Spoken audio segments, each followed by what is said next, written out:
Androany zany isika dia iresaka momba ny fifaninanana nisy teo amin'ny président Donald Trump sy ny président Zelensky izay présidentin'ny Ukraine moa zany dia fantatsika fa nandritry ny 3 taona dia nisy ny ady izay nifanaovany tamin'ny Russie. Amin'izao fotoana izao dia niodina tanteraka ny tantara satria ny président Zelensky zany hatramin'izay izy dia voaindraindra foana zany tamin'ny Occident rehefa andeha gatabola tamin'ny Amerikanina ohatra tamin'ny Joe Biden mbola teo zany dia tena niantahanta mihitsy izy zany nahazo vola tamin'ny toerana rehetra izay nandehanany zany satria nanoana ny fifanolonany tamin'ny Rosia daholo zany ireo hoe karazana président rehetra mivondrona ao amin'ny OTAN izany satria resaka fanapepona ny Vladimir Poutine izay ataontsika hoe zany hoe any amin'ny bloc de l'Est izay zany no nifandrombonany tato amin'ny OTAN satria ilay ataontsika hoe zany hoe tesogadina zany eritreretry zareo amin'ny président Poutine. Niodina tanteraka nefa ny zavamisy amin'izao fotoana izao satria rehefa lany ny président Donald Trump dia niova izany ny paikady politikany amin'ilay hoe American First, zany hoe ny Amerikanina zany no voalohany amin'ny fahazahoana ny tombontsoa ara-toekarena rehetra. Ilay président Zelensky izay nampiatahatain'ny Occident teo zany no nanjary kiotokely izay niditra amin'ny Maison Blanche andeha iresaka ao amin'ny bureau ovale. Izany bureau ovale izany zany dia toerana manakaja dia manakaja amin'ny Amerikanina ka rehefa miditra ao zany dia tokony manao tenue correcte miaraka amin'ny cravato sy ny costard. Andriamato Zelensky nefa rehefa niditra tao zany dia tenue débraillé, tenue tsotsotra miaraka amin'ny polo sy ny pataloha zany no netiny tao dia efa napidipidina izany ny valeur n'izany zavatra zany satria président Donald Trump rehefa nitsena azy tery am-baravarana dia efa nametraka remarque kely zany tamin'ny resaka hoe fitafiana nanaovan'ny président Zelensky. Ka rehefa niditra tao amin'ny bureau ovale zany dia rehefa nandeha ny conversation dia efa nisy zany ny karazana fifanitsanana ozy izy ny malagasy izany hoe ilay koba ny rehefa ny olona izay mieritreritra ny tenany ho ambony mantsy zany no miresaka amin'ny olona izay eritreretiny fa ambanibany gabarit dia manao an'izay fanitsanana izay izy na ilay ataontsika hoe zany hoe koba izay ka nahazo ny tandrify azy zany andriamatoa Zelensky niaraka tamin'ny JD Vance izay conseiller n'andriamatoa Donald Trump izany. Ny zavatra voalohany zany ny amin'ny hoe nampisy ny olana izany dia ny hoe ny fandavan'ny andriamatoa Zelensky ny proposition nataon'ny Donald Trump sy JD Vance. Io proposition io zany dia ny hoe négociation amin'ny resaka paix zany ny fandriam-pahalemana ampitsahatra zany ny guerre ao misy ao Ukraine sy Russie. Dia faharoa manarakaraka an'izay koa zany tao anatin'ilay négociation dia ny hoe misy zany ny zavatra izay angatahan'ny Amerikanina koa zany ny amin'ny hoe raha ohatra ka mampitsahatra an'ilay guerre izany dia misy ny zavatra izay nangatahan'ny président Zelensky hoe tsy mise sentir en sécurité zay ozy izy raha ohatra ka tsara io la guerre io fa tokony mba misy zany ozy izy ny garantie de sécurité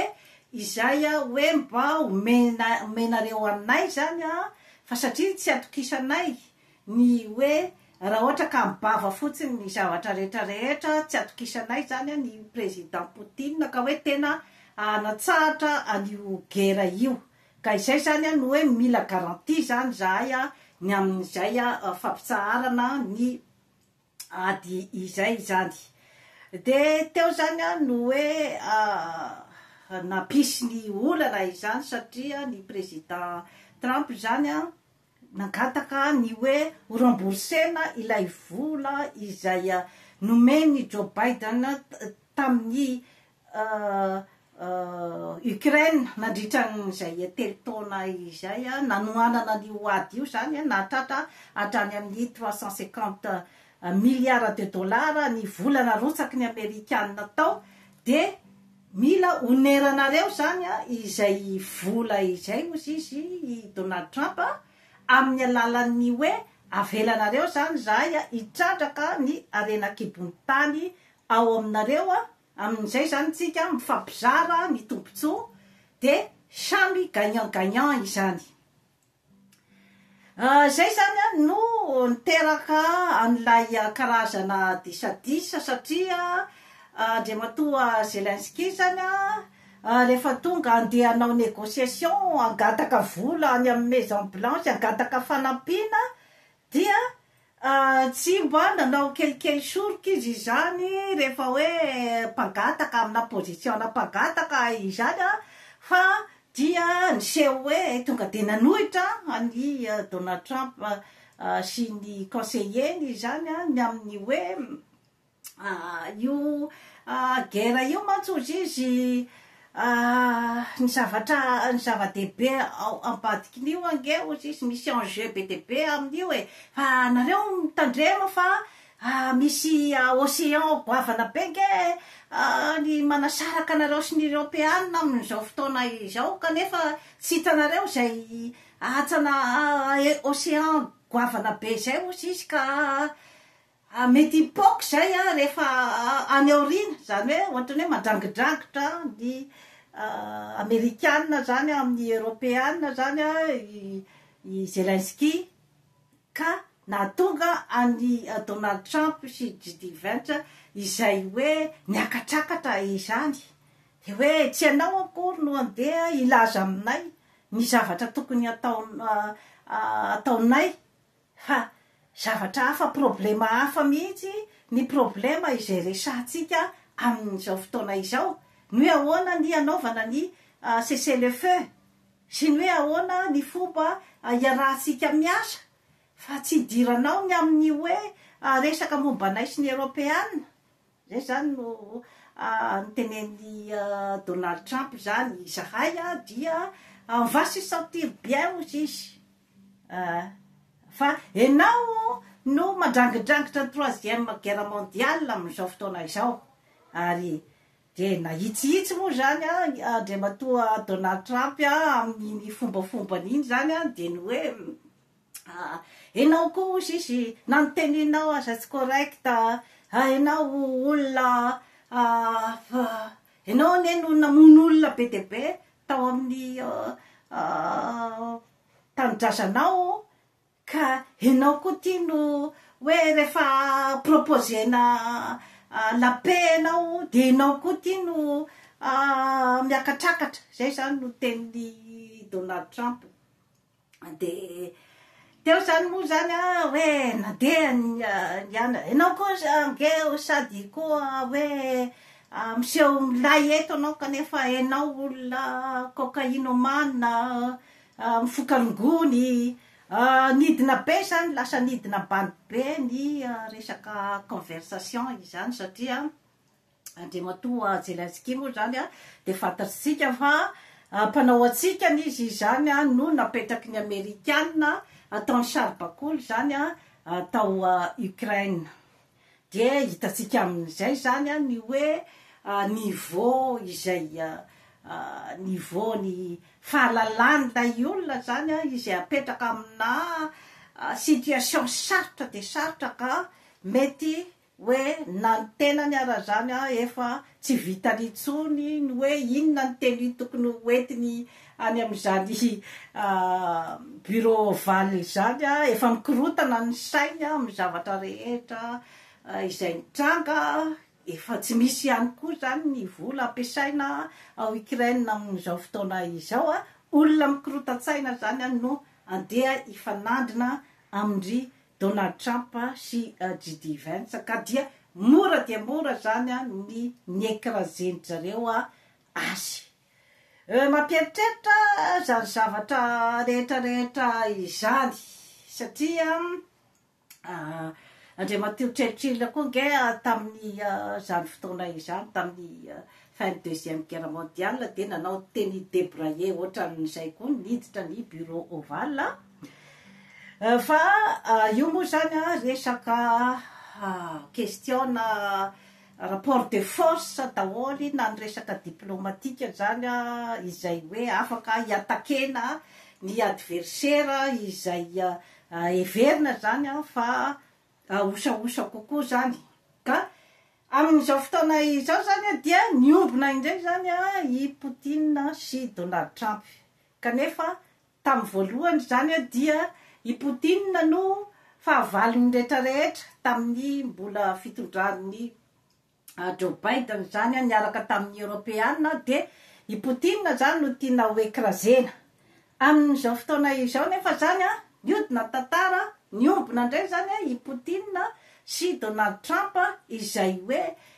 mampangorohoro ny Européenne amin'izao fotoana izao ka rehefa ny hafarany moa zany dia niafara tamin'ny fifanafitohinana tao amin'ny bureau ovale dia nivoaka ny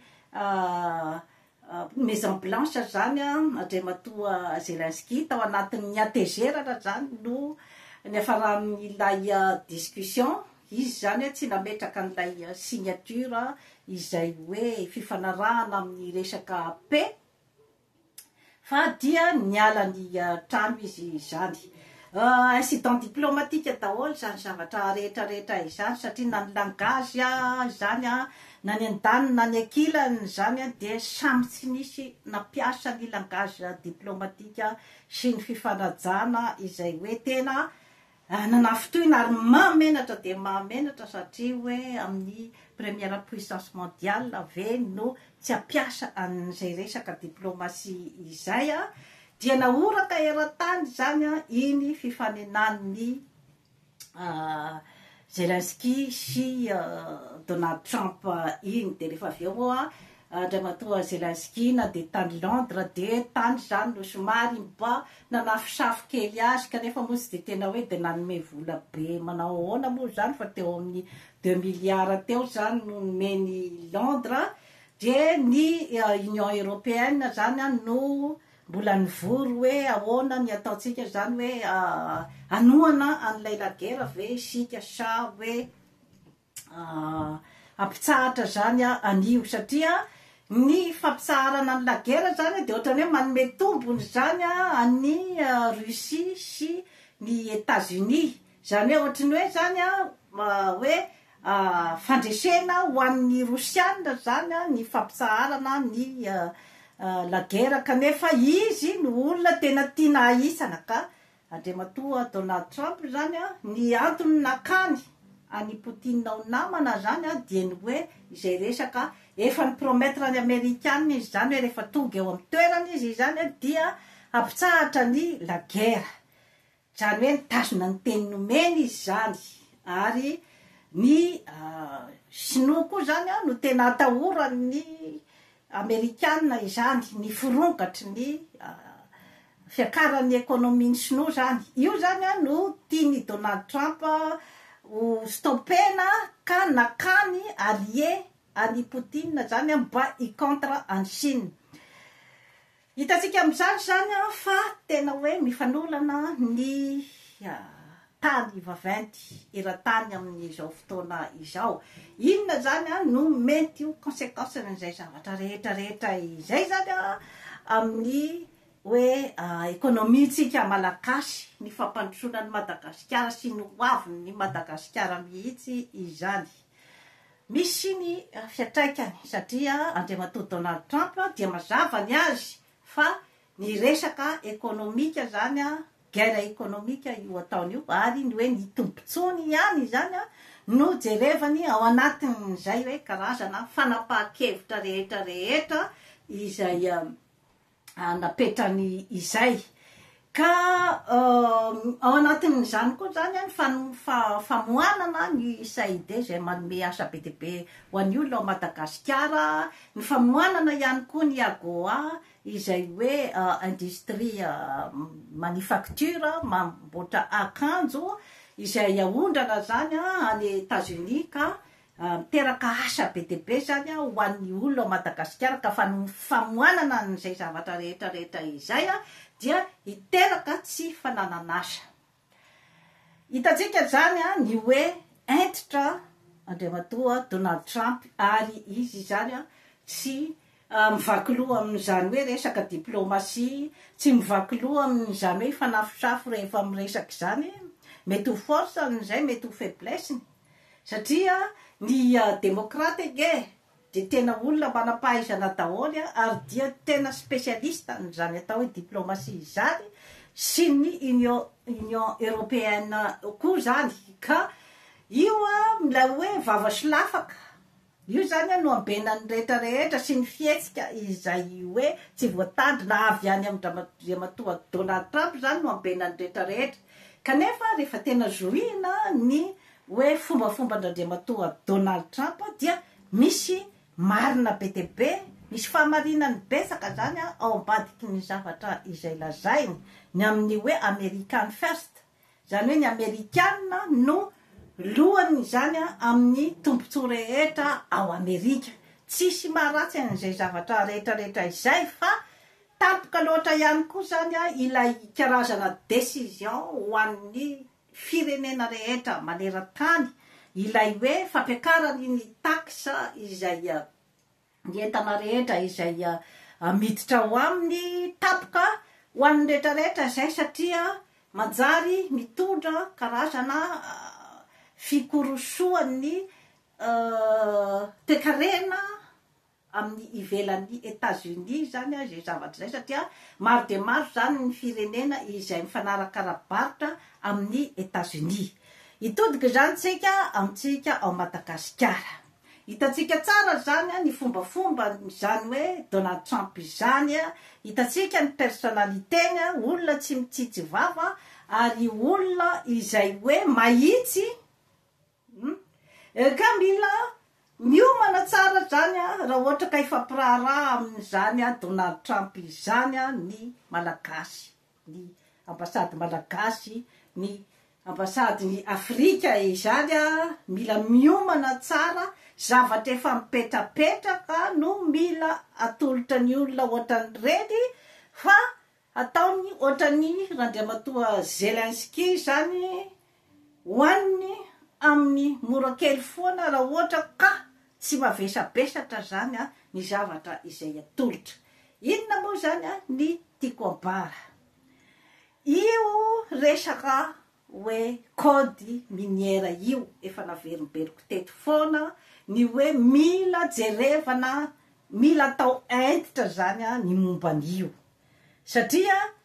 zavatra efa mipetrapetraka azahoany tombontsoa, azahoanao tombontsoa izay zany no tadiavin'ny olona ohatran'ny Donald Trump fa tsy hoe akory hoe resaka potipotimofo ary amin'ny tsisitsisy tosery no andeha anampitabazanao azy, tsy mipasy zany amin'ny olona ohatran'ireny fa mila miomana tsara zany ny firenena malagasy manamboatra tsara ny code miniera io ny amin'ny hoe gagnant ho an'ny firenena fa tsy hoe ho any amin'ny paosin'ny mpitondra satria raha vao misy zavatra tsy mazava nge dia izay no mampiemotra an'ireo hoe mpamatsy vola ka tsika manana rena be dia be nge Madagasikara fa zany hoe mbola tsy mazava zany ny fisitrahana azy io, mbola tsy mazava ny fitrandrahana azy io ary mbola tsy mazava hoe ho aniza marina ny tena tombontsoa satria hatramin'izao mantsy zany dia mbola olombitsy no mitavana ny tombontsoa rehetra amin'ny arena misy ao Madagasikara. Ka raha ohatra zany sika manana planification mazava izay atolotra azy tsy adala akory ny olona ohatran'ireny fa satria izy koa ngefa maka renseignement be dia be mihitsy zany amin'ny zavatra rehetra izay misy ao amin'ny taninao ao amin'ny tanitsika maka information betsaka mihitsy izy ny hoe mazava ve ny code minière, misy ve ny fandriam-pahalemana, misy ve ny électricité izay ampandehanana ny industrie, lamina ve ny tany, ny politika ve mandry, zany daholo zany zavatra akany renseignement daholo. Ka raha ny torohevitra avy ety amiko zany dia amboaro zany izay zavatra rehetra izay aingana dia aingana alohany andeha hiresaka amin'izany Donald Trump izany, fa dia vitan'ny olona ohatran'ireny mihitsy ny amingavinga ny tany mahantra ohatran'ny Madagasikara sy Afrika raha ohatra ka tsy mahay miresaka aminy. Satria hatramin'izay dia ny tombontsoan'ny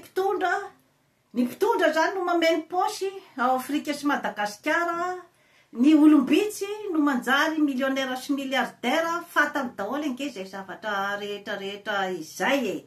ary inona moa zany mahatonga azy hoe manivaiva ny Afrika, satria raha ohatra zany ka hoe hiteny zany ianao hoe inona koa ny idirany amin'izany, misy idirany zany satria ny tsy fandriam-pahalemana misy ao Afrika, ny leomonina zany ny akabeazan'ny vahoaka ao Afrika, ny amin'ny hoe tsy voazara araky ny tokony ho izy, ny arena rehetra ny intellectuel atao akilabao dia mandositra aty amin'ny Occident daholo izany ny olona, ny akabeazan'ny olona izay hoe leomonina ao Afrika. Mijery lavitra angery zareo amin'ny resaka politika izay zany no antony ilazany hoe alamino zany ny any aminareo, alamino zany mba ho tamanao aminareo ny olona fa tsy andeha hifindra monina aty aminay ty daholo ka hitondra ny karazana insécurité, hitondra ny criminel sy ny trafiquant de drogue. Zany nge ny zavatra mampatahotra ny Occident amin'izao fotoana zao amin'ny resaka immigration, ary maro dia maro ilay olona tonga kanefa tsy afaka misintegra akory amin'ilay tany satria sarotra ny misintegra amin'ny tany tsy nahaterahanao. Mila ezaka be koa zany izay resaka intégration izay, na eo amin'ny fomba fisainana, na eo amin'ny hoe fomba fanao andavanandro, satria ry zareo zany raha vao hoe tsy manaraka ny fombafombany zany amin'ny zavatra rehetrarehetra, na ny ampiasana io zany na amin'ny fiainana andavanandro dia fa mampisenerva azy zany. Ka zay zavatra izay zany no hoe tiako tsipihana zany ny amin'ny hoe mila zany ny Afrika sy Madagasikara ny hoe mandamina tsara ny taniny ary mefamba mandeha zany any amin'ny resaka hoe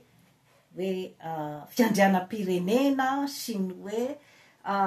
fandaminana ny fampandrosoana ao anatiny zany. Zay zany no dikan'ireny zavatra rehetrarehetra ireny, satria averiko ihany fa ny hoe ilay immigration masiva zany no atahorany zareo hoe manakorotana ny taniny dia mbefa mba manome laissez-passer nge izy amin'izao fotoana izao zany no hoe mba tsy hanakorotana ny Afrika itsony izy zany ny amin'ny resaka hoe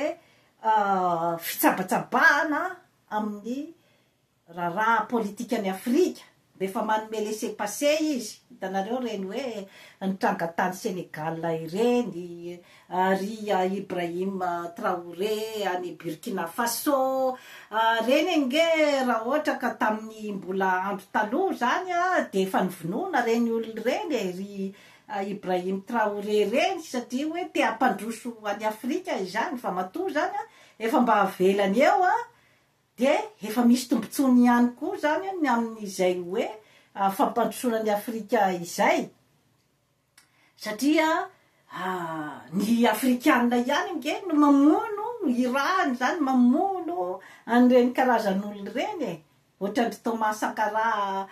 ireny zao de ny Afrikanina ihany nge ny Afrikanina namany ihany no sainy mamono azy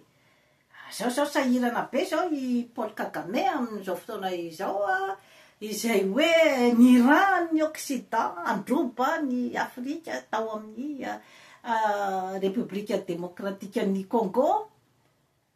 sahirana izy amin'izao fotoana zao satria efa nivadika ihany koa zany ny globe ny firenena ny Occident zany no nanoana azy tao abadika natonga azy anana fahasahina anao an'io fandrobana sy famonoana ny mpiray tanindrazana amin'io nefa amin'izao fotoana zao tady alefa nijareo any amin'ny Paul Kagame daholy ny rihatra rehetra amin'izao fotoana izao trafikenao me mahery no meko eto ambavahombana ampomeritreritra ka anjaratsika zany amin'izao fotoana zao ny manarina ny tanitsika mijery ny amin'ny lafiny rehetra mihitsy amin'izay hoe fiandrianam-pirenena izay indrindrandrindra moa zany ny eo amin'ny resaka insécurité ange de tena mavaivay amin'izao fotoana izao ka mila vahaolana aingana ary maharitra izay hoe tokony ny malagasy tsy vakivolo no miara-misalahy mitady mamongotra ny tena fototry ny tsy fandriam-pahalemana ao Madagasikara misy fototra matanjaka ao ambadiky n'io zavatra io satria ny vaovao eno eto zao dia misy karazana meurtre mitovitovy indray zany amin'izao fotoana zao hoe azatovo eritrerony zany zao no manao eritreritra manombokantsy tsy fantatra hoe inona ny tena leitmotiv inona ny tena antony zany fa de hitraketraka mitovitovy ny ka zany am'izao inona moa no mety ho ambadiky izay rehetrarehetra izay de ny resaka trafikana héroïne io moa zany dia tsy sahy tena tenenina zany io zavatra io satria olona goavana ny eo ambadiky ny fanaovana azy io ka raha tena tiatsika ny tanindrazantsika dia jereo akaiky ny momban'izay zavatra rehetrarehetra izay fa raha olona tena tia tanindrazana izany ny olona izay ambadiky io dia anatsahatra ny fanaovana an'io hoe fizarana zava-mahadomelona mahery vaika ho an'ny tanora io satria mamotipotika ny taranaka faramadiby ny fanaparitana ny zavatra ohatran'ireny ao Madagasikara tadiavo ny vahaolana amin'ny fotony ahafahan'ny vahoaka mananasa jereo ny hoe inona ny fotodrafitrasa izay afaka ampiasana ny tanora ampiasana ny manana ny herim-batana rehetrarehetra ny hoe inona ny ampidirany ny vola ameloman'ny akonany satria raha vao ny tanora no tsy mananasa dia ny tsy fandriam-pahalemana no ambadiky izay zavatra rehetrarehetra izay inona zany ny zavatra ataony ampidirany vola zay zany no resatresakitsika androany ka tsy mananatra an'izaniza aho eto fa mitondra ny anjara boriko amin'ny hoe resaka fampandrosoana ny firenena de mirarosoa tsika malagasy tsy vakivolo mba hijery akaiky zany ireo olana rehetrarehetra izay hoe manakatsakana ny tsy fampandrosoana any Madagasikara veloma tompoko